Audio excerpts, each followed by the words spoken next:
आज का जो विषय है जिस पे हम बातचीत करने जा रहे हैं वो है how to worship the Lord in the lockdown period. परमेश्वर की हम आराधना कैसे करें इस लॉकडाउन पीरियड में। एक बहुत अच्छा नमूना हमने देख रहे हैं कि जो भाइयों ने शुरू किया है इस इंपॉर्टेंस ऑफ विजन के माध्यम से, जिससे कि हम देख रहे हैं कि किस तरह से परमेश्वर का कलाम और प्रभु की संगति में हम लोग बढ़ रहे हैं, आगे बढ़ते चले जा रहे हैं। हम परमेश्वर का धन्यवाद देते हैं।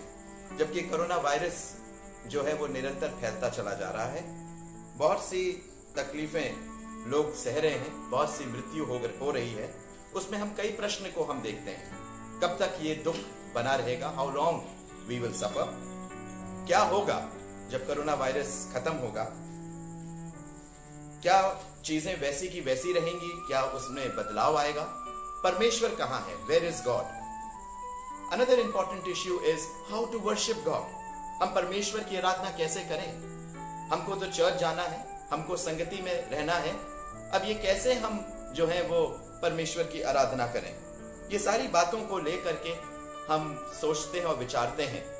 और एक मृत्यु का भय बहुतों के जीवन में आ गया है। सब भाग रहे हैं, डर रहे हैं, घबरा रहे हैं।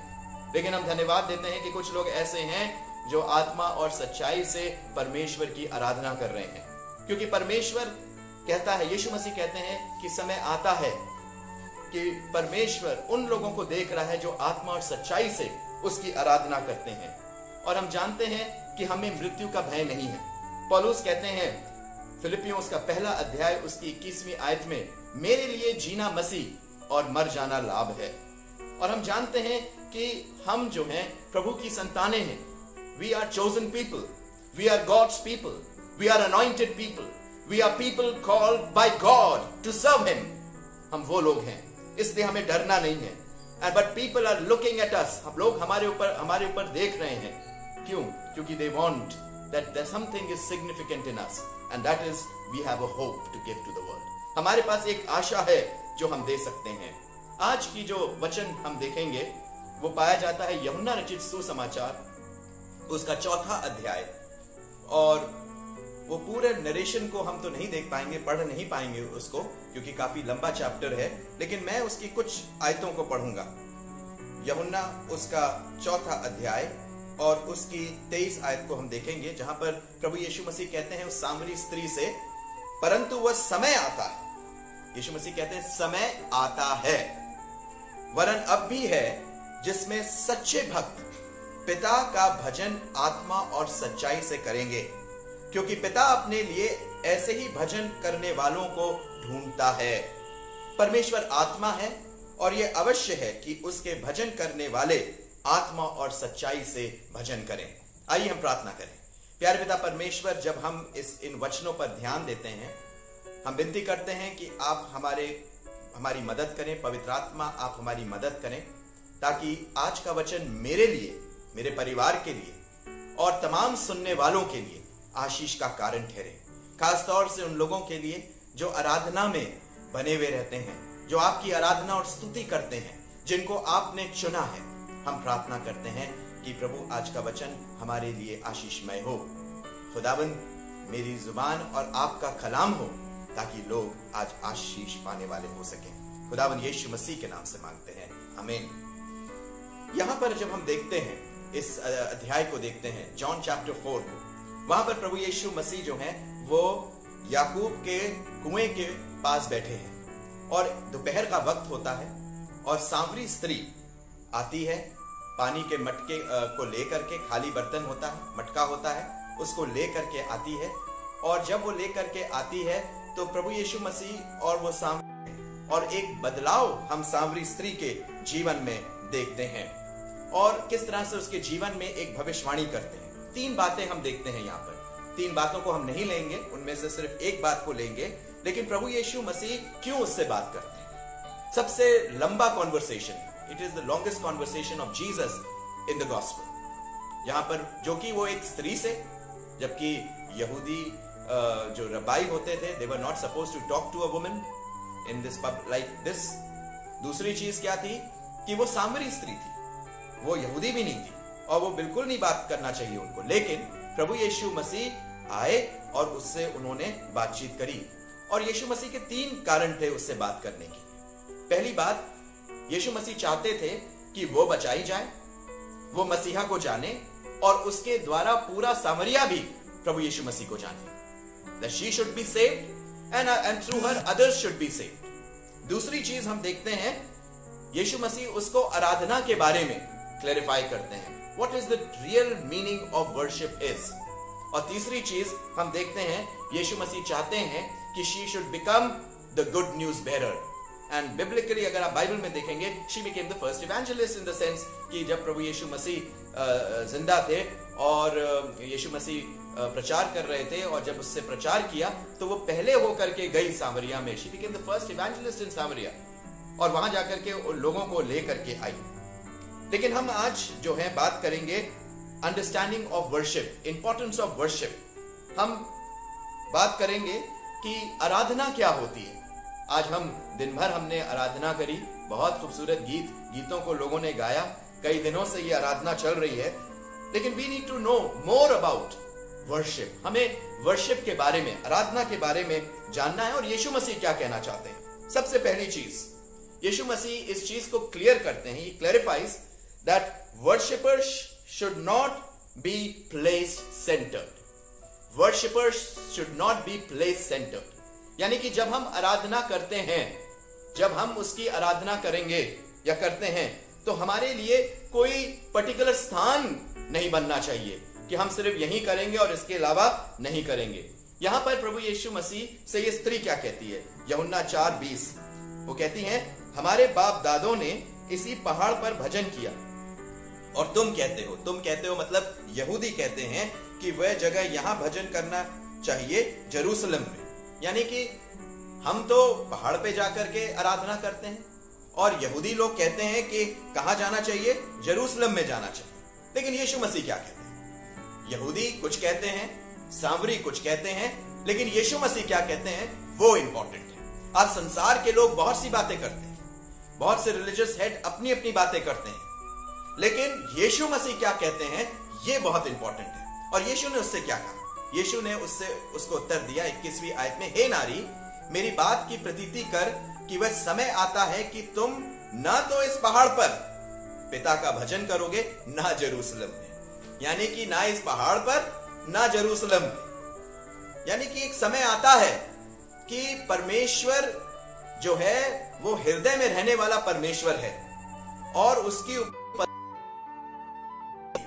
आज हमारे अंदर बहुत सी चीजें हैं कि हम अपने आराधनालय जा नहीं रहे हैं, लेकिन ये एक्सक्यूज नहीं है कि हम आराधनालय नहीं जा रहे हैं तो इसका मतलब ये है कि अगर हम सिर्फ चर्च जाएंगे, बस सिर्फ वहीं आराधना करेंगे और हम जो है वो आराधना नहीं करेंगे। मेरे प्रियो, ऐसी बात हमें नहीं सोचनी चाहिए, क्योंकि परमेश्वर का दायरा सिर्फ 4 दीवारी तक नहीं है।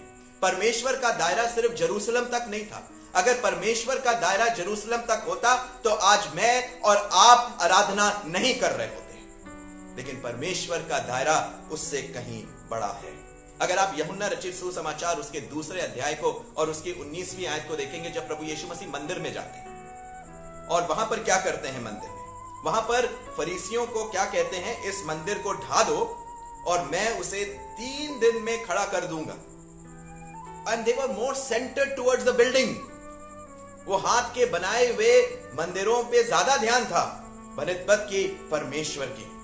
जब प्रभु यीशु मसीह आते हैं वो नई बात करते हैं। वचन को यूहन्ना, जब हम यूहन्ना को पढ़ते हैं तो वो नई बात करते हैं। यूहन्ना 1:29 में यूहन्ना बपतिस्मा देने वाले नई सैक्रिफाइस की बात करते हैं, न्यू सैक्रिफाइस। देखो ये जगत का मेमना जो हमारे पापों को उठा ले जाता है, न्यू सैक्रिफाइस, नॉट एनिमल्स, कोई जानवरों की नहीं, लेकिन new sacrifice where God, son of God comes and gives offer himself. He dies on the cross. वो अपने आप को दे देता है. That's a new sacrifice. In John chapter 2 verse 19, वहां पर हम क्या देखते हैं, नए मंदिर की बात कर देखते हैं। जब प्रभु यीशु मसीह क्या कहते हैं, इस मंदिर को ढा दो, देखो मैं 3रे दिन खड़ा कर दूंगा। He is talking about new temple.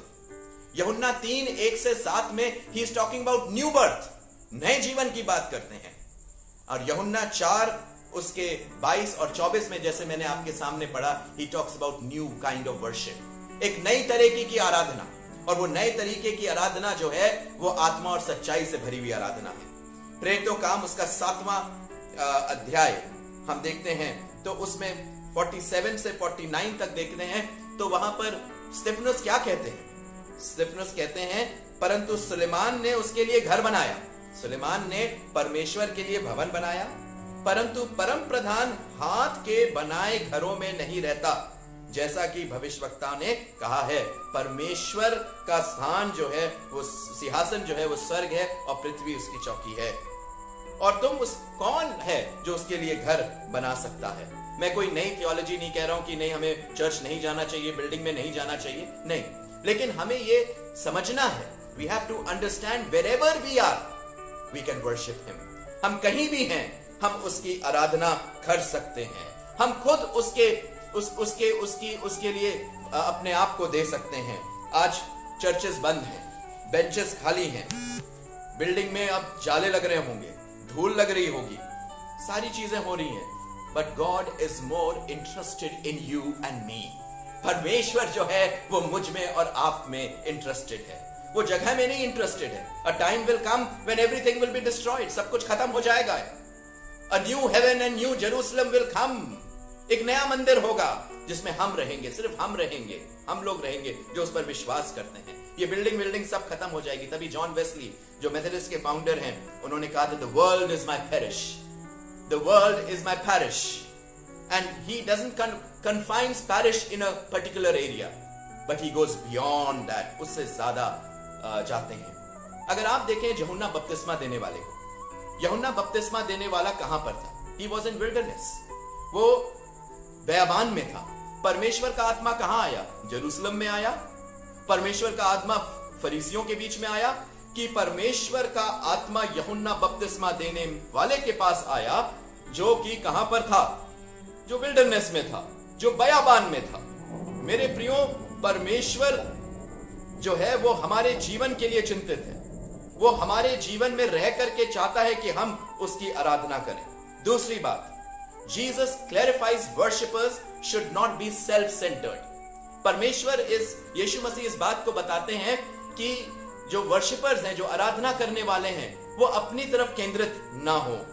अगर इसकी 22वीं आयत को पढ़ेंगे, उसमें लिखा है, तुम जिसे नहीं जानते उसका भजन करते हो, तुम जिसे नहीं जानते उसका भजन करते हो, और हम जिसे जानते हैं उसका भजन करते हैं, क्योंकि उद्धार यहूदियों में से है। बहुत इंपॉर्टेंट बात है। यहां पर क्या है कि जो सांवरी लोग हैं वो आराधना कर रहे हैं, वो आराधना कर रहे हैं, वो पहाड़ पे जाते हैं, वो आराधना करते रहते हैं, लेकिन वो जानते नहीं कि वो क्या आराधना कर रहे हैं। They don't know what they are worshipping, whom they are worshipping.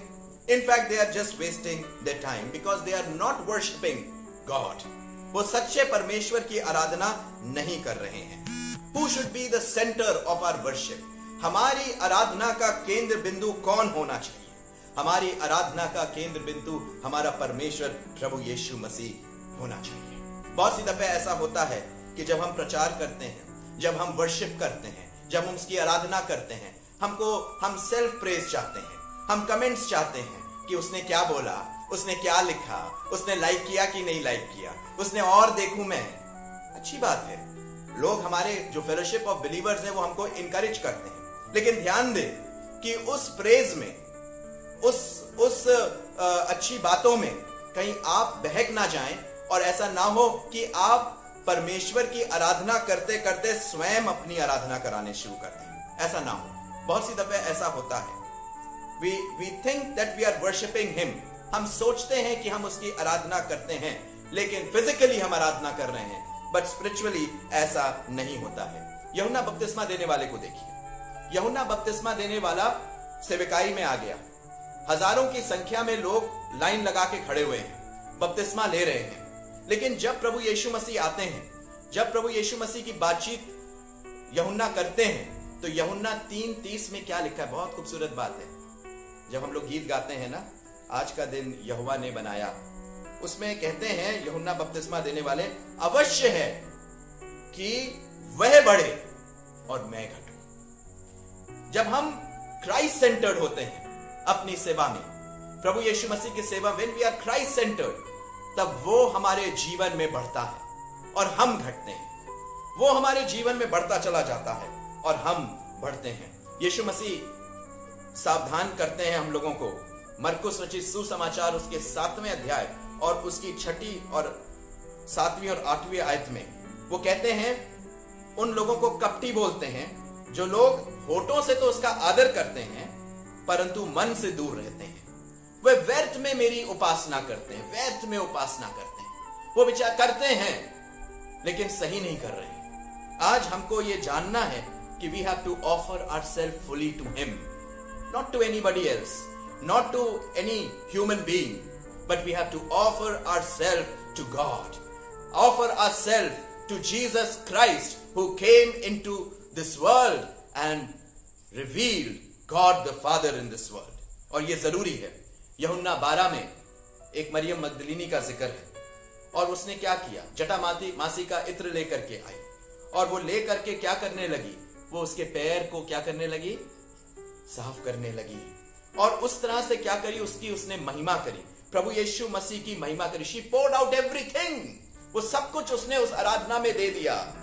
Romans chapter 12 verse 1 says, present your bodies as a living sacrifice।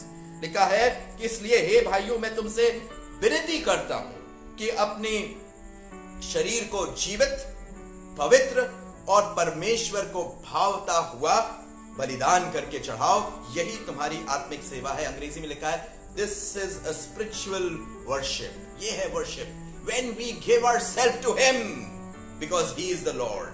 Psalm 145 verse 1 and 2 says, I will exalt Him because He is my God and my King. मैं उसकी सराहूंगा, मैं उसकी स्तुति करूंगा क्योंकि वो मेरा परमेश्वर और मेरा राजा है। तीसरी बात और अंतिम बात जो मैं आपको बताना चाहूंगा वो ये है कि परमेश्वर चाहता है कि यीशु मसीह बताते हैं we should be spirit filled worshippers, spirit and truth filled worshippers। आत्मा और सच्चाई से हमको उसकी आराधना करनी चाहिए। 23 वर्ष में लिखा है, परंतु वह समय आता है, वरन अब भी है, जिसमें सच्चे भक्त पिता का भजन आत्मा और सच्चाई से करेंगे, क्योंकि पिता अपने लिए ऐसे भजन करने वालों को ढूंढता है। He is looking for, वो ढूंढ रहा है, वो चाहता है कि लोग आएं, उसकी आराधना करें ताकि वो उसके साथ हों। और ये अवश्य है, परमेश्वर आत्मा है और भजन करने वाले आत्मा और सच्चाई से उसका भजन करें। इन जॉन चैप्टर 3, यूहन्ना 3 में हम देखते हैं Jesus emphasises on the importance of new life, नए जीवन की, नए जन्म की बात करते हैं, नई क्रिएशन की बात करते हैं, नई सृष्टि की बात करते हैं, वो सृष्टि जो आत्मा और जल से उत्पन्न होती है।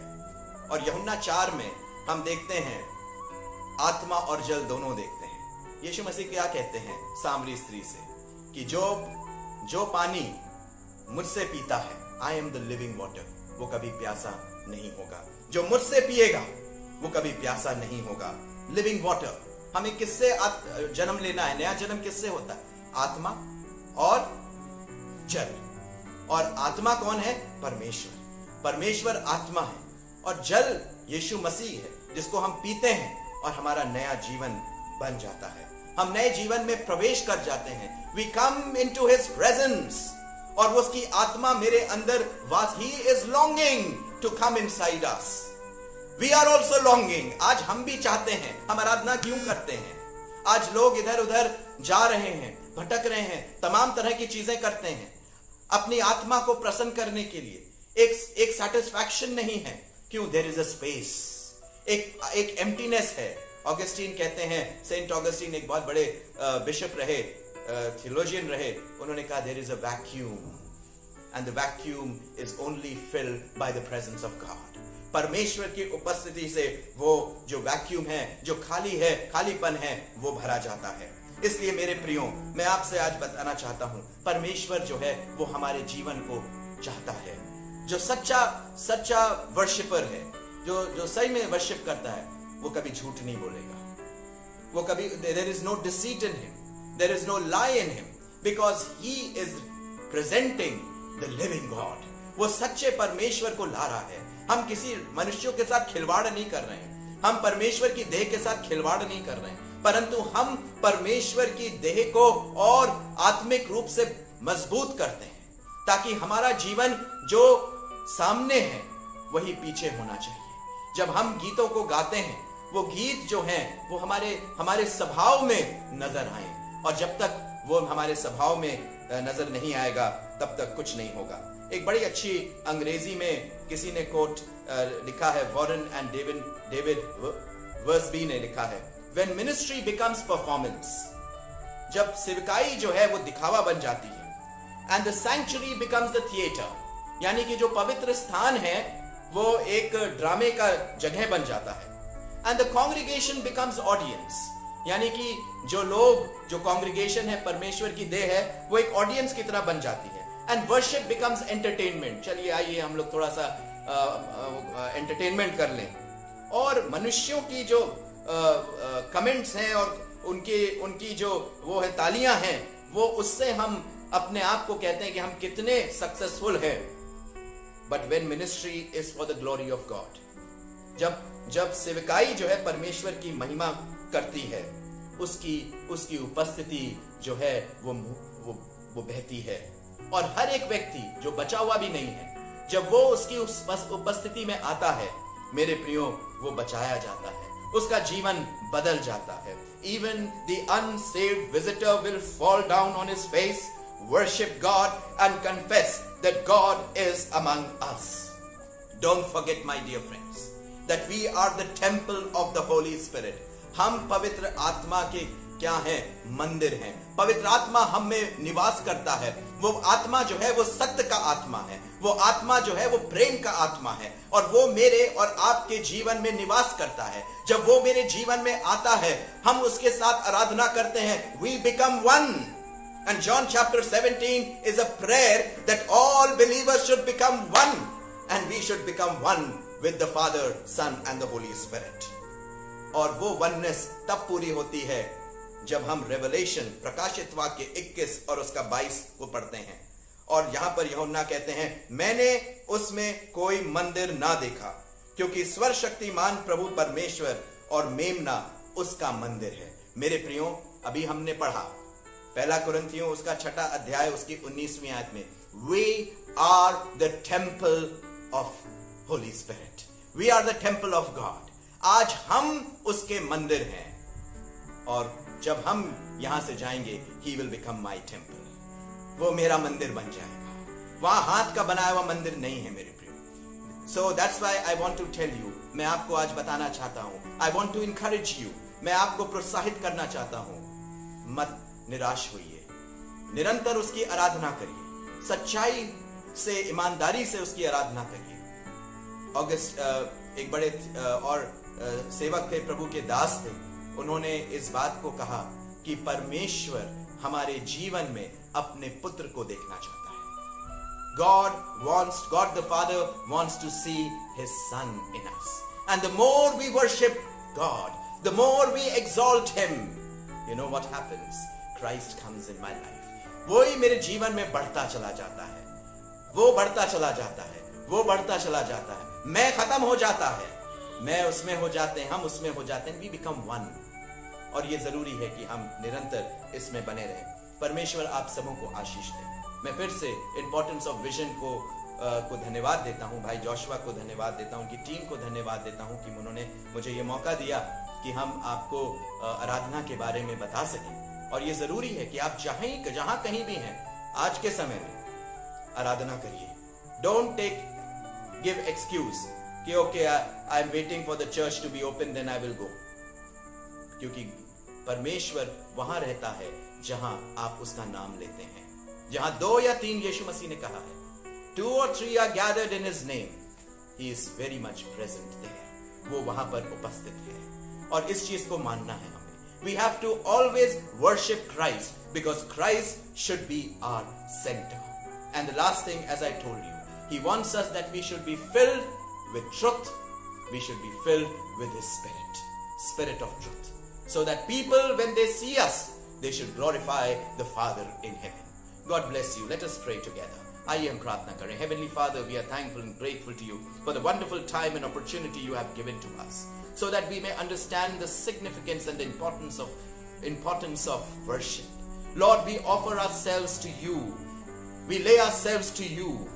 We come into thy presence. Only because of Jesus we are able to enter into Holy of Holies. Hallelujah. What a joy and privilege we have received through Jesus Christ. And Lord, many times we have exalted ourselves. We ask forgiveness, Lord. Forgive us. Forgive us and use us mightily, especially in this lockdown period. Oh Lord, we pray that many lives be changed. As this ministry continues on online, wherever, everywhere in the world, online ministry continues, people may know the truth and the truth may set them free. We pray for our country once again with one spirit and with one accord. The Lord, we pray, have mercy on our country, have mercy on the whole world, and we ask that this coronavirus be removed in Jesus' name, and we sanitize ourselves with the blood of Jesus, because the blood of Jesus sanctifies us. Oh Lord, we come to you. We are thankful once again. Bless us and use us for your glory. In Jesus' name we pray. Amen. God bless you. God bless you.